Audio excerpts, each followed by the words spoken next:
The Why does he sun will repeat his still own be question shining. back at him? There'll still be night and Well, day. make That's you feel not your giving way me at the moment. grounds. That's not It's giving me difficult. the reason, sir. You're asking me what I meant. You're asking. Listen, That's sir, what I you're not. mean. The future Okay, now will I'm definitely be understanding. like the You're not past. understanding. Listen to me. You're not So be clearer on understanding your what I'm. question. You Sir, got to be clearer on your okay, question. listen, It was listen clear, to me. wasn't it? If you don't stop bickering with me, I'm going to kick you. You are not Then understanding. you may have to If kick me you because you're not overtalk allowing me me to speak. again, I'm going to kick you. I'm talking over you because you truly do not understand the issue. Okay? Now, why will the future resemble the past? Why? Because there'll still be sunshine, night and Sir, day. you're not understanding the question. All you're just simply saying is the future will be like the past. And I'll say, well, why will it be? And your answer is because the future will be like the past. That doesn't answer the question. Because there are Why? laws. Listen to me carefully. Because the laws of nature will still exist. Okay, so Because the laws of nature will still exist in the future. Why do the laws of nature exist? Nobody are knows. the laws of nature? Nobody knows. Listen to me. Okay, so now what you're saying is, you are saying that the laws of nature are absolute for no identifiable reason. Just because. Okay, now, do you know what that's called in philosophy? That's called a brute fact. Now, you have no identifiable reason why the laws of nature will continue. You just say they will continue. Well, why will they continue? And your answer is because they'll continue. That doesn't address the question. Why are there laws of nature in the first place?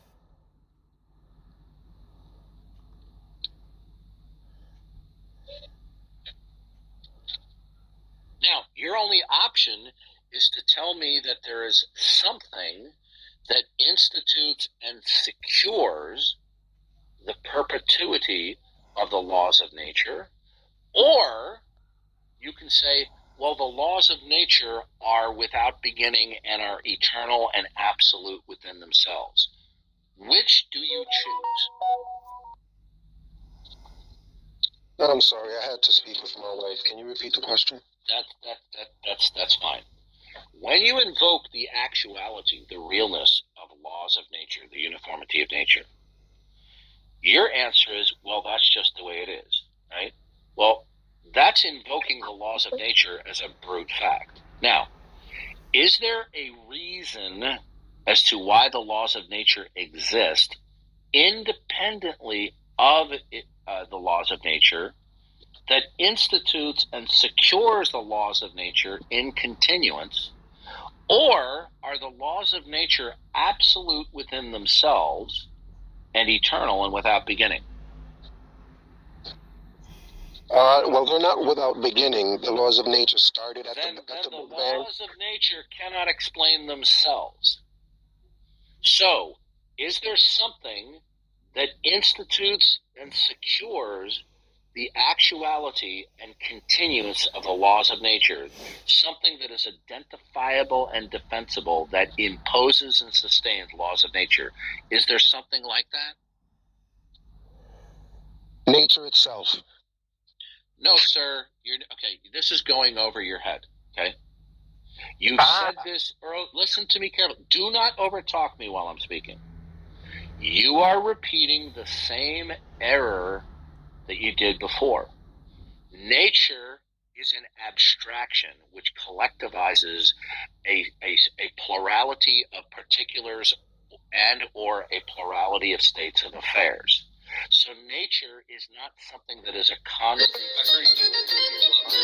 If you want to criticize the content of what I say, go for it.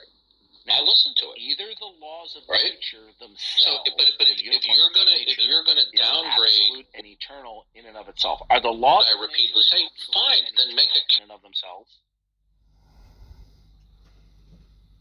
You mean the laws of physics? Yes. Okay, here's the problem. Do you know who Stephen Hawking is? Yes. Okay, Stephen Hawking in at least one of his books. I think it's in his. I'm trying to remember what the title of the book is. It'll come to him having a Joe Biden moment. Stephen Hawking stated that when we're discussing the Big Bang, the laws of nature as we know them now break down at the Big Bang. So you're going to have to speak to something other than the laws of nature as we know them now. The laws of nature we know them now only come into existence after a Big Bang cosmology. So you cannot, for example, has acoustics always existed? As in sound? Yeah. Can you have a sound without a hearer? I believe so, yes. Good. If you don't have a receiver, how is there sound? You will have vibrating molecules, but you won't have a hearer. So if you if you say something and no one heard it, you didn't say anything. Sir, you would be there hearing it. No, that's not what I said. If you say something in your room by yourself and you say something and no one hears it, then you didn't say anything? There is no, listen to me. There is no scientist on this planet that you can point to who is going to say the laws of nature in total are eternal. There's no scientist that says that. They may say some laws might be eternal, but they don't say all laws. In California? So but that in South Miami, where the uniformity of nature, they're all eternal. Now, do you want to say a subset are eternal, or do you want to say all of the laws of nature are eternal? Because there's no science. Can you give me an example of the law of nature that's not eternal? How about acoustics? Acoustics? You mean as in sound? How is that a law? What's the law? What's the law? What's the law that you're referring to? You don't know what acoustics is? You said it was sound, and I'm asking you, what's the law that you're referring to? Do you understand that certain laws depend upon lower laws in combination in order to produce higher level laws? Did you know that? Right, but I just want you to give me an example of a law that's not eternal. Okay. I believe all of the laws are not eternal because my position is God is eternal and God is the one who instituted and secured laws of nature, sir. That's my position. Now, what you're not understanding is this. When you reject belief in God, you are going to be left in a situation that whatever you affirm to be true will be indifferentiable from the figment of your imagination. So when you tell me the laws of nature are eternal, how were you able to determine that? That the laws of nature are eternal? How did you determine that? Hard work, aren't you? Because time will exist as long as the universe exists. Wow, and okay. the nature. See, you keep cutting me off, bro. Like you don't even let me speak. What you just said. No, I'm saying Listen, I cut you off. You want to know why? I'm gonna be straight shooter. But at least let me finish. At least let me finish what I'm saying. You don't even give me. Let me get 10 words out. What you just said is colossally stupid. Yeah. Okay. I'm not shocked that you think that way, but I think the same thing about what you're saying, but I at least let you finish. I'm about to kick you off the stage because the more you speak, the more moronic you get. Do. Now, I will ask you again. I mean, Rebecca, without giving me generalities and vagaries, how do you know that the laws of nature, all of them, are eternal? How do you know this? Go ahead, Ahmed. Okay, so I hope I don't get cut off while I'm trying to explain how I know this. If you give me vagaries, I'm going to cut you off. Sure. So, in my estimation, eternal means from the beginning of time to the end of time. No, sir. Eternal means without. Like you can't not cut me off. Okay, goodbye. Yeah. This is the problem when you're dealing with people who are stupid on these issues. He may be smart about plenty of things in his personal life, okay, but on this issue, he's willfully stupid. And it is his pride that is blocking him from learning in this conversation. This is why I'm so indignant with him.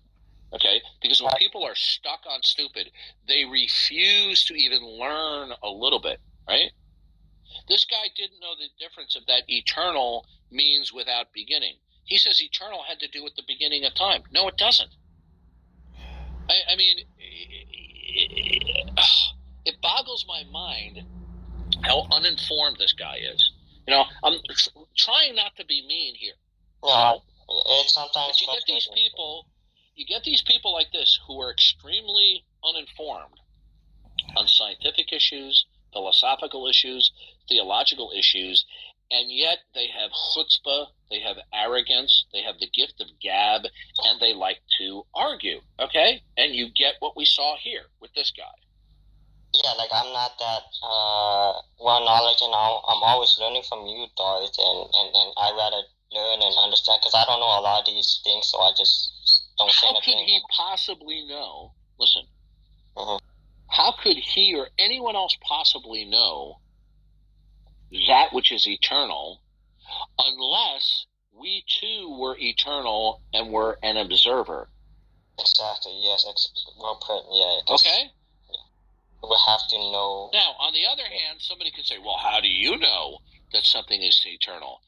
Well, the answer is that which is eternal, if it is a mind, it is a personal being, an agent, and has the sufficient characteristics and attributes, such as the God of the Bible, then that God can communicate to us in a way that we cannot be wrong that he is eternal. But when people want to posit that something else is eternal, that is not God, where God has not communicated that to us either directly or indirectly, then by what means can they ascertain that something is eternal? Is it going to be by their experience? Is it going to be by a priori reasoning? And if it's by a priori reasoning, then where would you get the universal that something is eternal and without beginning? You see, these people just make up crap as they go along. It's just a figment of their imagination, and that they think that if they're argumentative, you see, this is why I lose my patience with certain people, especially like this guy. The guy knows he's ignorant on the subject. He just wants to bicker. Okay, I don't mind an aggressive, vigorous debate. I really don't. But don't step up to the audience and just bicker like an obnoxious 16-year-old when you don't have the foggiest idea of what you're talking about. Exactly. Same here. Like, if you don't know, just ask so you can get a better understanding. Someone who knows more than you. Like, that's how I would like to do for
I don't even take them seriously.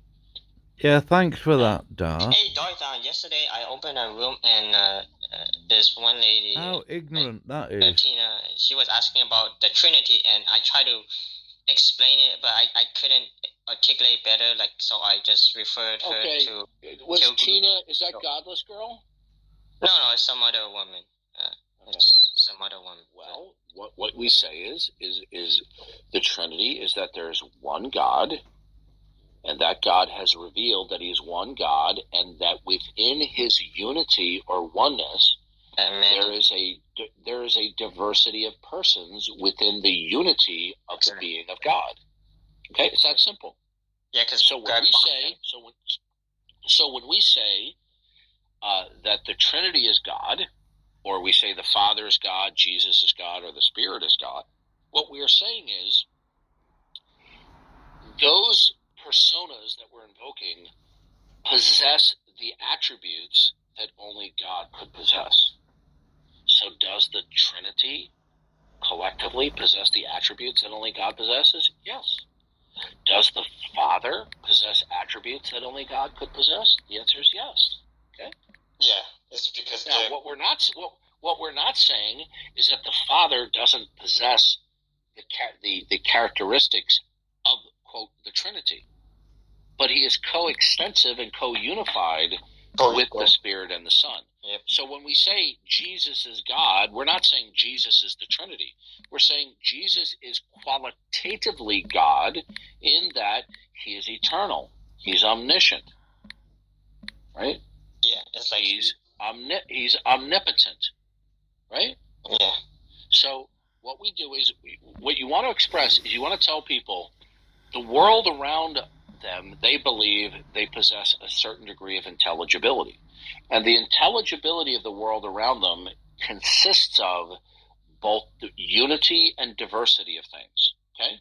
Mm-hmm. If all we had exclusively was unity without diversity, or vice versa, there wouldn't be intelligibility. So intelligibility requires that there be both unity and diversity. And I genuinely believe that some people want to say that the doctrine of the Trinity, that God is one God, one being, subsisting in three persons, is illogical. I don't think it did. Based upon what? Okay? Well, it's because they want to believe that God is Unitarian. But they haven't demonstrated that God is Unitarian as opposed to Trinitarian. So God's internal sharp individual, you're kidding. Exists in part because he is both unified and diverse. His unity and diversity are equally ultimate.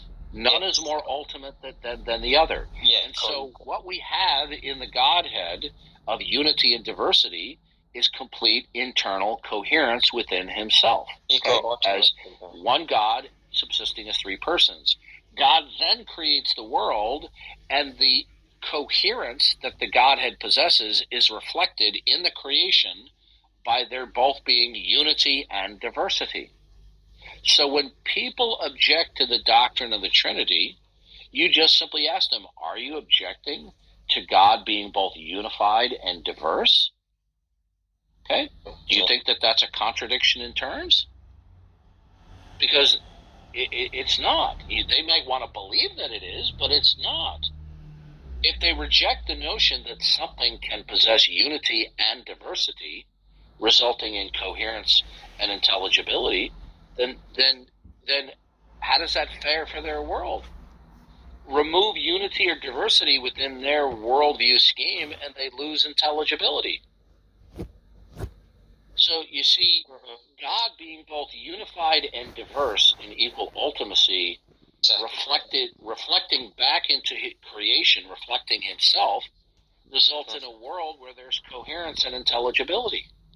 And if they want to reject that unity and diversity are illogical, then they have now destroyed the intelligibility of their world.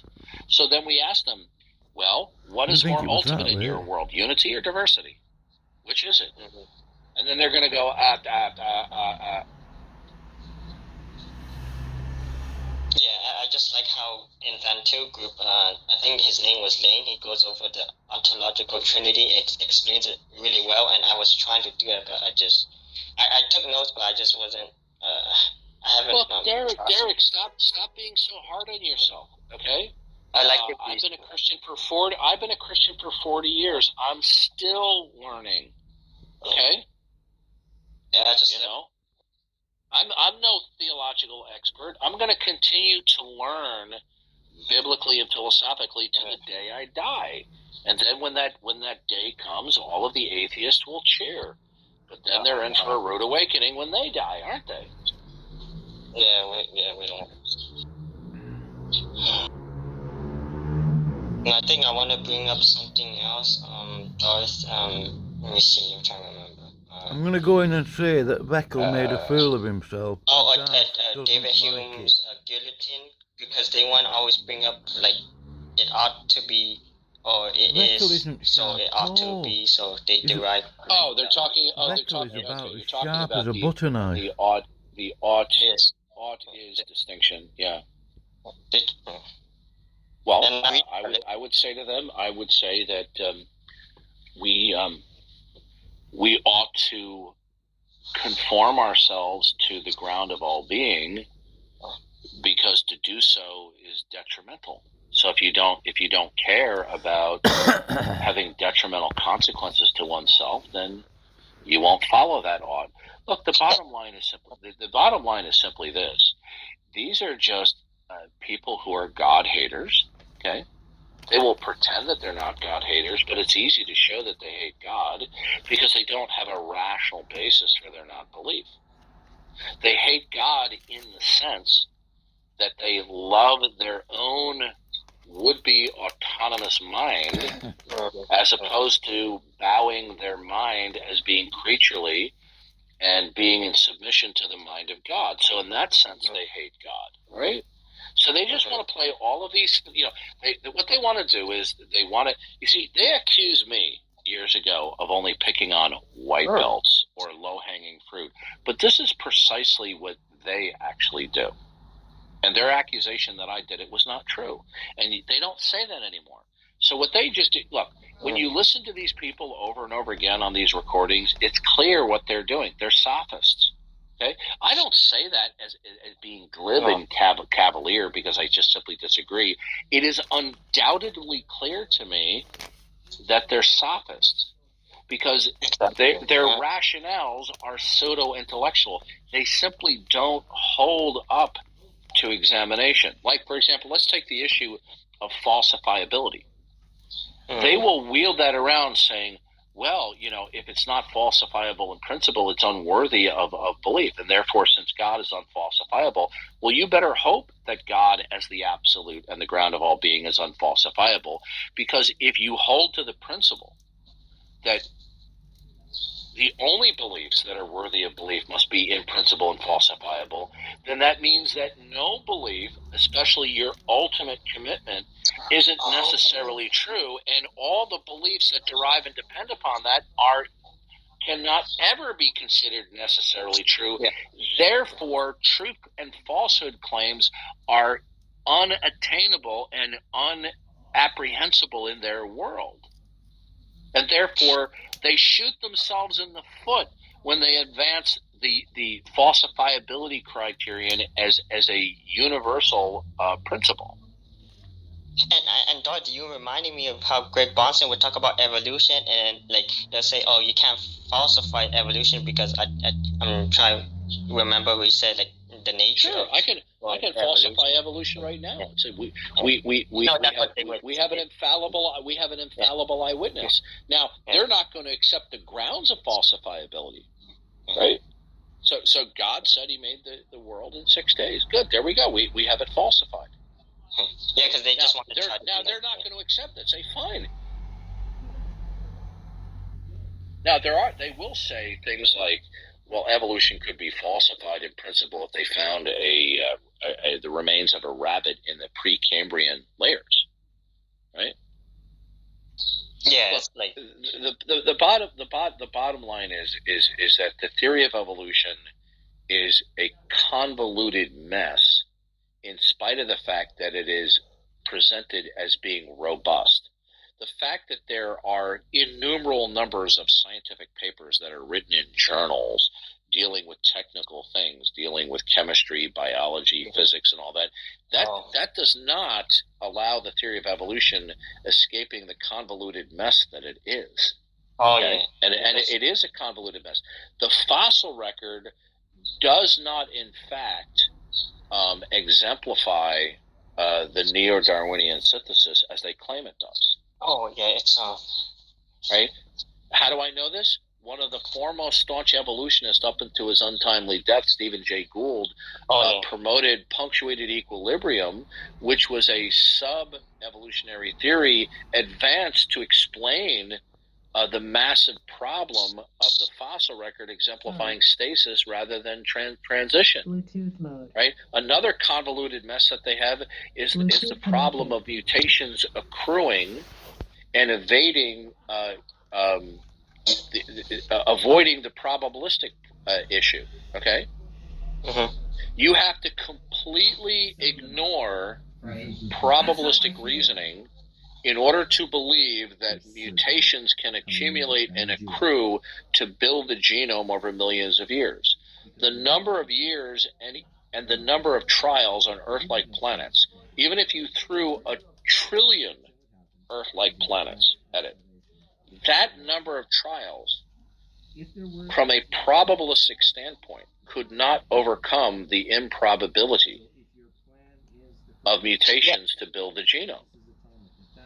And everything has to go according, because Greg Dawson in Pushing Antithesis, I was reading a little bit more, and he goes over like even all the right circumstances has to fall in place, because if they want to say billions years, then it has to.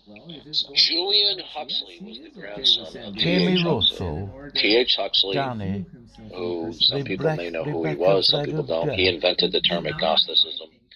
He was Darwin's bulldog. He was Darwin's pit bull.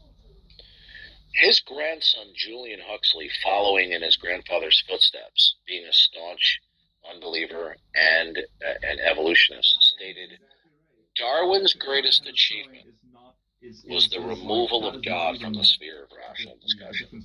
Okay? The reason why the theory of evolution is so ubiquitous, the reason why it metastasized in the scientific community and in academia is because starting in the late 19th century and growing over time, more and more people who were studying science no longer wanted to acknowledge God as creator. They certainly did not want to acknowledge the credibility of the biblical record. They wanted to see it as a fairy tale, and they decided that they were going to abandon referencing God as creator and rather look for a purely materialistic, mechanistic explanation, of everything going into the past. So the theory of evolution is far less scientific than people actually realize, in spite of the fact that many advocates of evolution are convinced that it is immensely scientific. Yeah, and it's not even objective. Like the thing, even the staunch evolutionist, what is his name? I'm trying to remember what his name is. Here, I'll get the quote for you right now. Just give me a second. Let me look in my... All right, I'll get the quote. Michael Roos. Okay, Michael Roos is a philosopher. He's an expert on, I think, on the issue of evolution, or so I've heard. He says this. By the way, this guy is not a God believer. Okay, Michael Roos says evolution is promoted by its practitioners as more than mere science. Evolution is promulgated as an ideology, a secular religion, a full-fledged alternative to Christianity, with meaning and morality. I am an ardent evolutionist, Roost says, and an ex-Christian, but I must admit that in this one complaint, and Mr. Gish, that's Dwayne Gish, is but one of many to make it, the literalists are absolutely right. Evolution is a religion. This was true of evolution in the beginning, and it is true of evolution today. That's Michael Roos.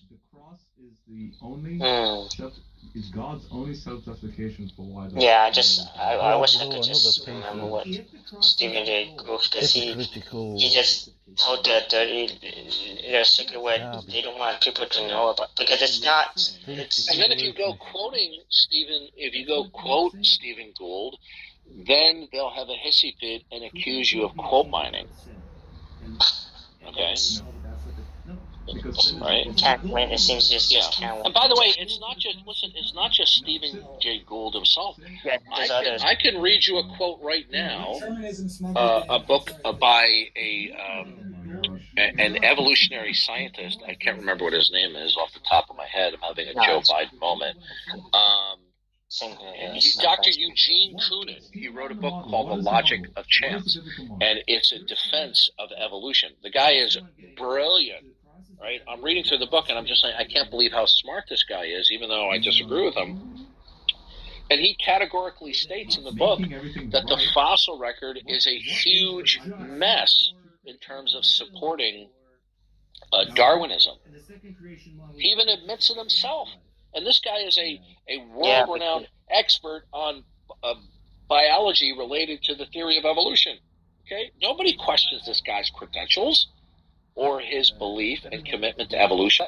That's why he can exercise humility and admit to these problems, because of his strong confidence. But there are other people who have, confidence in evolution, not to the same degree in terms of their academic achievement, but they're not so humble to admit what they don't know, that the fossil record really is a hot mess to support evolution. Yeah, like Dodge, I even said this before. Like I would use the word link, but I don't think that's the good way, because Greg Bonson used that word. I'm just trying to use. I wouldn't use the word link. I would say that resemblance or something. The mineralized fossils that we find, the creatures that we find, they appear abruptly and they disappear abruptly without numerous transitional forms. Okay? Now, this is recognized by some of the world's top paleontologists, but there are other people who are staunch evolutionists that will balk at that and will say to the contrary, but it's simply not true. Okay? Like, for example, they'll appeal to, for example, I was watching a graduate student who was working on his PhD in science and religion, and he is somewhat of an expert on evolution. He believes in God and he strongly believes in evolution, but he was critiquing Aaron Ramanujan, claiming how strong the evolutionary transition. And yet we want him to kill people like Hitler. Yeah, but I do think you're abusing the flood story a little bit, because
not mine, but Rebecca's. And you use such vulgarity. You know, you're better looking than me, Danny, but I have more tact. Okay, I came up with a new thought experiment last night for Rebecca. Not a I know how thought Rob would experiment. What answer. if it is? I know how Rob would answer that. What's that? Rob would probably answer that the rape